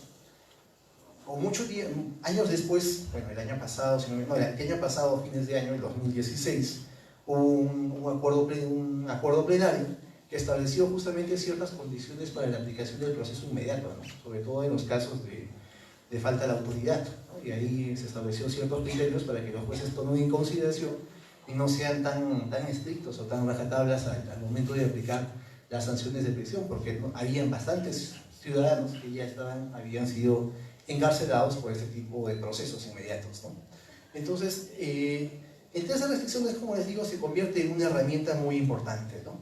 Y cuando hablamos ya de algunos casos en torno a cómo ha ido resolviendo el Tribunal Constitucional, hay que ver justamente que hay situaciones de valoración no solamente de derechos fundamentales, sino también de razonamiento que ha conllevado a que apliquemos la ponderación. Uno de los casos es el de Luciano Rosado Anaque, quien es médico, ¿no? Y es un médico adventista. Ustedes saben que los adventistas no trabajan los sábados, ¿no? Es un día de guardar. El sábado empieza el viernes a la puesta del sol y termina el sábado a la puesta del sol. Ese día, obviamente, es un día de oración, es un día de guardar y, obviamente, de profesión de fe. ¿Qué sucede? Luciano Anaque era médico, trabajaba en un hospital en Huancayo, si no me equivoco, médico de un hospital público, conversa con el director del hospital y le pide que no lo programen los sábados, porque él trabajaba de lunes a viernes y si era necesario el domingo para completar su jornada laboral, pero que no se le programe los sábados. Y eso conllevó justamente a que el médico aceptara y tenía ese régimen especial. Pasó un cierto tiempo y cambian de director del hospital, llega un nuevo director, y este director, desconociendo el acuerdo entre Anaque con el exdirector, lo empieza a programar los días sábados, ¿no? Rosado Anaque va a conversar con el director y le dice, ¿no? Le cuenta su situación, le cuenta el acuerdo que tenía con el exdirector, pero el actual director le dice, no, si yo hago esas condiciones de prevalencia tuyas sobre los demás médicos, estoy cayendo en una desigualdad, porque te estoy priorizando a ti por los demás médicos. ¿No? Y decide no darle la autorización para no trabajar los sábados. Entonces Rosado Anaque, falta un sábado, falta un segundo sábado, falta un tercer sábado, y el director del hospital decide suspenderlo y despedirlo por abandono de cargo consecutivo, ¿no? En las fechas establecidas. Lo despiden y Rosado Anaque presenta un amparo. Y presenta su amparo justamente señalando de que la decisión que había sido tomada por el director del hospital lesionaba su derecho de objeción de conciencia. ¿Y qué es el derecho de objeción de conciencia? El desistimiento o el no cumplimiento de mandatos normativos en razón o sustentado en convicciones personales, en esencia, convicciones religiosas o creencias personales, públicas, comprobadas y obviamente fundamentadas. Ese es el derecho de objeción de conciencia. Entonces, cuando llega el Tribunal Constitucional, caso del Tribunal Constitucional, tenías el derecho al trabajo, que era el que aducía Rosado Anaque, al igual que el derecho a la libertad de credo, ¿no? Porque obviamente se le estaba lesionando o se le estaba restringiendo este derecho. Y por otra parte, el hospital, el director señalaba pues de que él actuaba en base al principio de igualdad, tratar a todos por igual sin ningún tipo de diferencia o favoritismo. El tribunal obviamente tenía conflictos de derechos, las partes y los derechos que aducía el demandante y obviamente los del demandado. Y empieza a analizar los contenidos esenciales, ¿no? Y obviamente también aplica la ponderación. En la ponderación identifica cuáles son aquellos derechos reclamados directamente por el demandante, que en ejercicio era la libertad de credo y la objeción de conciencia, y por otra parte el derecho de igualdad. Lo que dice el tribunal en el caso del derecho a la igualdad, lo que dijimos al comienzo de la charla, es de que la igualdad es un principio abstracto. Solo existe igualdad entre iguales. Entonces, Rosado Anaque no era igual al resto de los médicos, porque tenía un factor diferenciado o diferencial, que era su religión. Entonces no podía ser sometido a un mismo criterio de igualdad, porque obviamente no era igual. Igualdad será entre pares, no entre impares. Entonces ahí el principio de igualdad que sustentaba el director del hospital no era real, porque obviamente no había un adecuado ejercicio de igualdad. La objeción de conciencia, ojo, generaba justamente ese derecho de Rosado Anaque de poder objetar el mandato de ir a trabajar los sábados, porque realmente él sí era testigo de Jehová, era testigo de nacimiento, no era de que se había convertido un año antes, adventista de nacimiento, no era de que se había convertido una semana antes o meses antes, sino su convicción era ello. Todo el mundo sabía que era adventista, y obviamente su convicción parte de postulados que tienen firmeza o que son reconocidos, ¿no? Entonces había una objeción de conciencia sustentada ahí. Y por otra parte, se había lesionado su derecho al trabajo, porque él no cumplía, mejor dicho, él no incumplía la jornada laboral. Trabajando el día domingo cumplía las horas determinadas, sus 48 horas. Que lo haga sábado o lo haga domingo, no hay problema. Al final de cuentas, él cumplía con las 48 horas semanales. Muy distinto hubiera sido de que producto de su creencia personal solo trabajara 40 y pidiera que le paguen por 48. ¿Correcto? Ahí sería totalmente diferenciado, ¿no? Pero él cumplía. Entonces el Tribunal Constitucional prioriza, utiliza el ejercicio de la ponderación desde restricciones y determina que la medida era totalmente desmotivada y más aún desproporcionada, ¿no? Y ordena el reingreso de Rosado Anaque al hospital y obviamente a la carrera médica. Un segundo caso es el caso de Taj Mahal. Taj Mahal es una discoteca en Huancayo, una discoteca muy conocida. El alcalde de Huancayo, ya viendo que se acercaba Semana Santa, emite una ordenanza señalando que en Semana Santa estaba prohibido el consumo de alcohol. ¿Ok? Durante todos los días, jueves, viernes, sábado y domingo santo, no se puede vender alcohol por un tema de seguridad pública, entendiendo y justificando su ordenanza el alcalde que hay muchos actos de fe que no solamente se dan en las iglesias, sino que también hay actos de profesión de fe que se desarrollan fuera de las iglesias. Mucha gente hace estaciones, hay verbenas, hay escenificaciones, ¿no?, en Semana Santa, y esto se hace fuera de la iglesia, ¿no? Y el hecho de que pudiese haber gente alcoholizada en esos días podría generar también ciertos problemas o inseguridad. ¿Ok?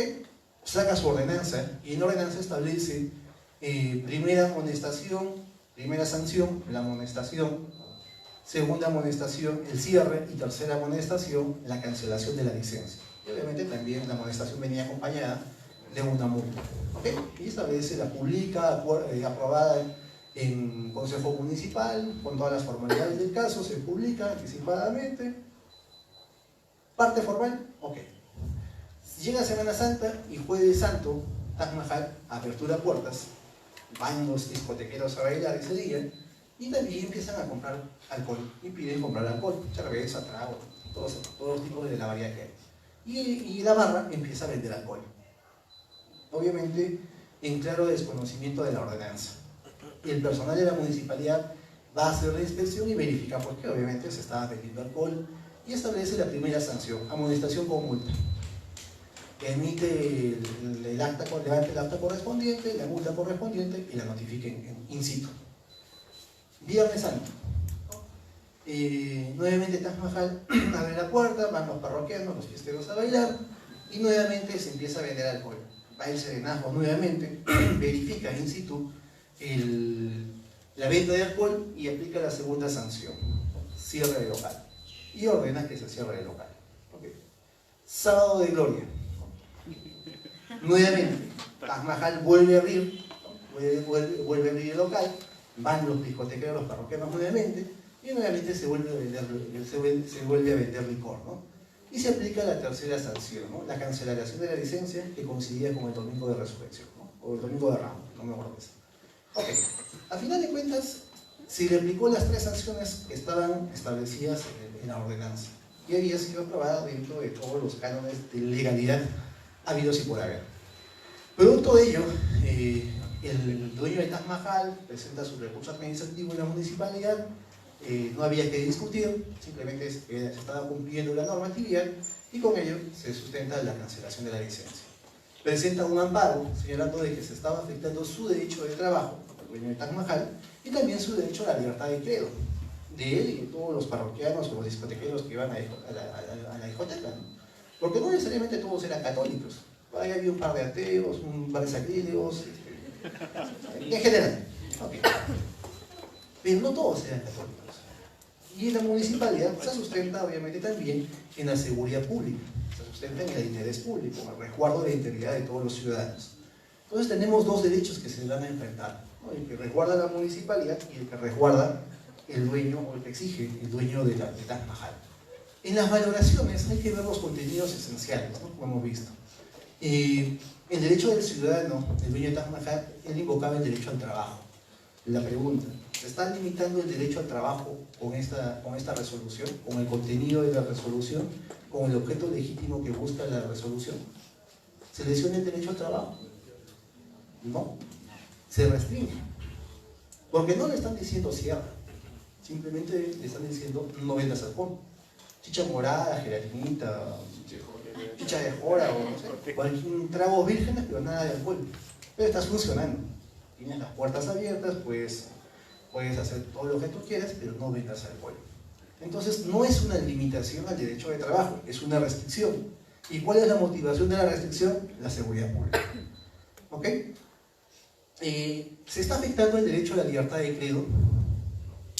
Tampoco, ¿no?, en ninguna forma, porque lo que se está buscando es priorizar el interés público frente a una restricción de una libertad, que puede ser la libertad de tránsito o la libertad del ejercicio de la libre disposición de la persona, en torno a que ese día no vas a tomar o no vas a consumir alcohol.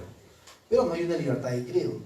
Porque no le están diciendo con la ordenanza sé católico y ese día te vas a confesar, vas a comulgar y te golpeas el pecho. No. Simplemente es una restricción al hecho de tu libertad de no consumir alcohol. Y por otra parte, la seguridad de interés público sustentado por la municipalidad obviamente encuentra interés o encuentra fundamento en razón a que el interés mayor prima sobre el interés menor, ¿correcto? Pero lo que sí el tribunal entra a tallar es en torno a la desproporción de las sanciones.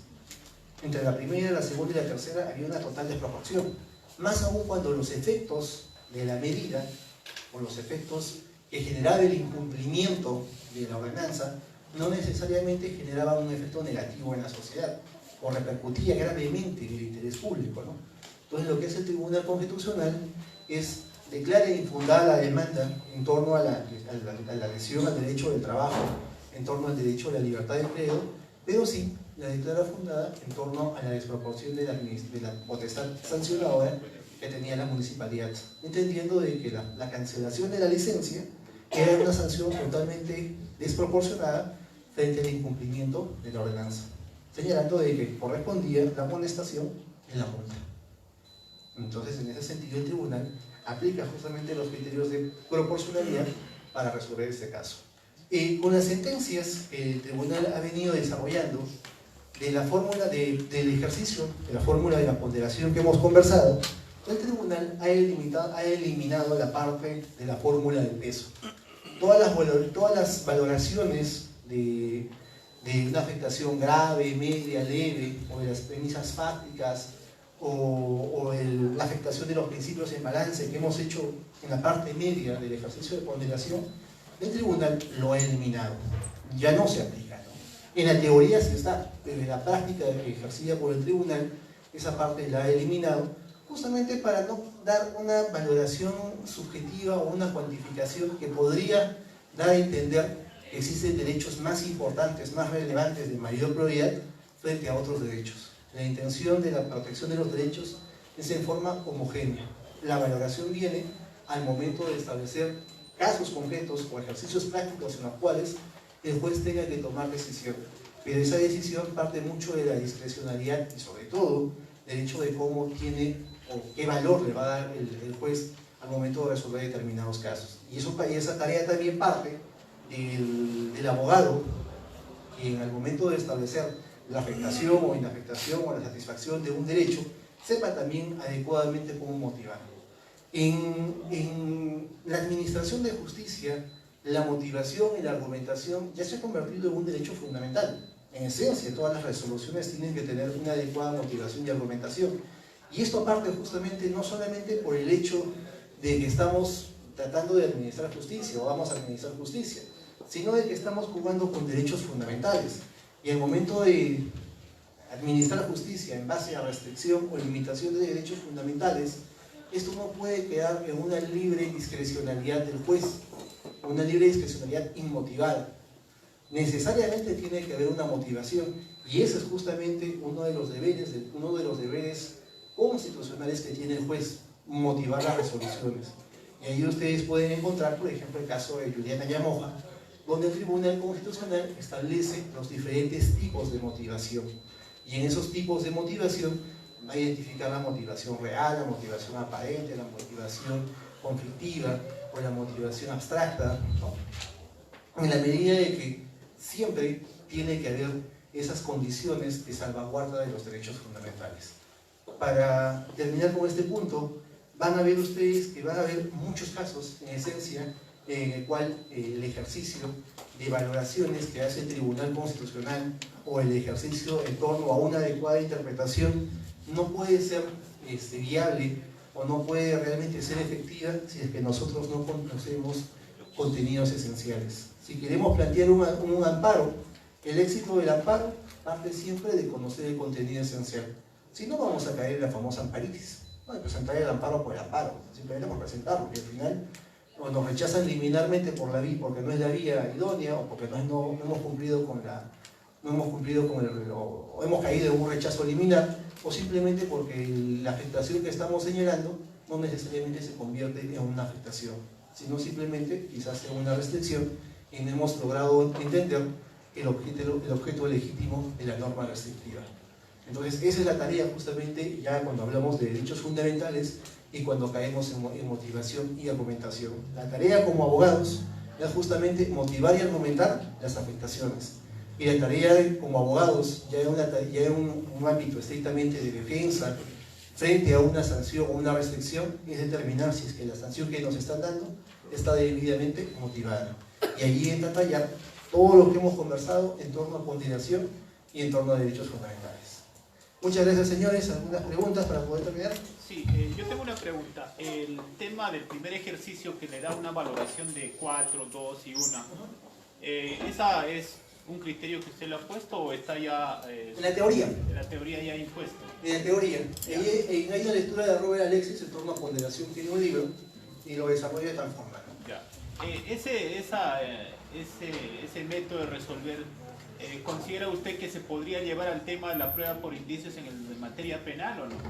Porque el 158, inciso 3 del nuevo código habla de la valoración de prueba por indicios, y considero que la prueba madre es la prueba por indicios, porque no hay prueba plena del 100%. Si hacemos ese test que usted ha señalado, un juez penal podría aplicarlo ese test, llevándolo esto, por ejemplo, hay un indicio A, hay un indicio B. Ahí viene el detalle. Es que ese test de restricciones va a la conclusión, va a la convicción final que toma el juez. Luego de las valoraciones correspondientes del ejercicio instrumental de pruebas que pudiese tener, toma una decisión, entra a tallar si es que esa decisión es lógica, si es necesaria, si es idónea, si es proporcional, pero es posterior, ya posterior al caso concreto. Por eso yo les decía, nosotros acá lo que vamos a buscar es determinar si es que la posición que ha tomado el juez, la valoración o la motivación que haya dado es realmente lesivo o no a derechos fundamentales. Pero eso ya es el ejercicio final, es después de que el juez ya se pronunció. Entonces, en el caso del derecho constitucional, lo interesante es de que nosotros nos manejamos en base a principios. Entonces nosotros tenemos que ver que la decisión del juez no lesione principios. Y obviamente la motivación, la argumentación, el debido proceso, la adecuada valoración o la correcta administración de justicia parte justamente por la propia conducta del juez. Pero eso yo lo voy a valorar al final, en la decisión y en la sanción que me vaya a dar. Y eso es un conjunto, ¿no?, que se realiza desde el punto de vista constitucional. Doctor, disculpe esto. Bueno, un conocido tuyo, el doctor Luis Castillo Córdoba, en Lucho. este caso habla acerca justamente de que tal vez el tema de la discusión entre derechos fundamentales no debería darse, sino se entraría en este caso en entrar en un conflicto de derechos. Por tanto, la Constitución debería en este caso interpretarse de manera conjunta, en armonía. ¿Es válido ese argumento? No, es que no estamos yendo en contra de lo que dice Lucho. O sea, la interpretación constitucional, que es un tema que lo vamos a ver después, es un principio, ¿no? El principio de unidad de la Constitución conlleva justamente a que la Constitución se interprete como un conjunto articulado, como un solo cuerpo, no como un elemento instrumentado por artículos, porque la interpretación separada o unísona de cada uno de los artículos conlleva las antinomias. Entonces, esa no es la intención de la interpretación constitucional, sino es de maximizar la mayor protección de los derechos fundamentales. Acá no estamos interpretando disociadamente la Constitución o los derechos. Lo que estamos haciendo es identificar los contenidos esenciales de cada uno de los derechos para poder determinar, en caso de conflictos entre un derecho frente a otro, una decisión objetiva y no subjetiva. Entonces, lo que estamos haciendo acá con el ejercicio de la ponderación es maximizar el ámbito de protección del derecho fundamental. No es naturalizarlo, ni mucho menos recortarlo, ni eliminarlo, sino es maximizar su contenido de protección. ¿Para qué? Para que la decisión que vaya a tomar el juzgado parta de un punto de vista objetivo y no subjetivo. Entonces no se contrapone a lo que dice Castillo Córdoba, ¿no? ¿Cerramos?